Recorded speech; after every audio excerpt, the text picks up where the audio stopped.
మరి దేవుని స్వరము వినాలంటే ఒకటి నీ స్వరం వింటావు, ఒకటి పక్కనోడి స్వరం వింటావు.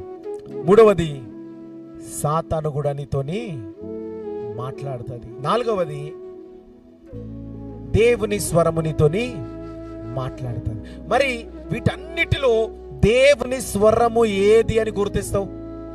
వాక్యానుసారంగా దేవుని స్వరము. మరి సాతాను వాక్యము చెప్పలేదా? వాక్యం పట్టుకొని కూడా సాతాను నీ దగ్గరికి వస్తుంది. నువ్వేమంటే కొందరు ఏమైపోతారు? మోసపోతారు. వాక్యం ద్వారా మాట్లాడిండ్రు కాబట్టి నేను ఇది చేయాల్సిందే అనిపోయి, ఏంది యేసు ప్రభు ఇలాగ చేశాడు నాకని చెప్పి గోతులో పడ్డ వాళ్ళు ఉన్నారు.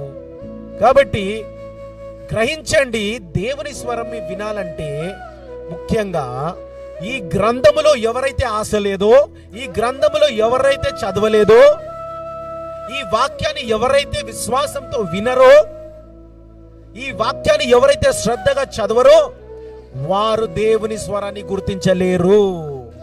నువ్వు దేవుని స్వరాన్ని గుర్తించాలంటే మొట్టమొదటిగా ఇక్కడ అంటున్నాడు, దేవుని నోట నుండి వచ్చిన వాక్యది, దీన్ని గుర్తించు మొదటిగా.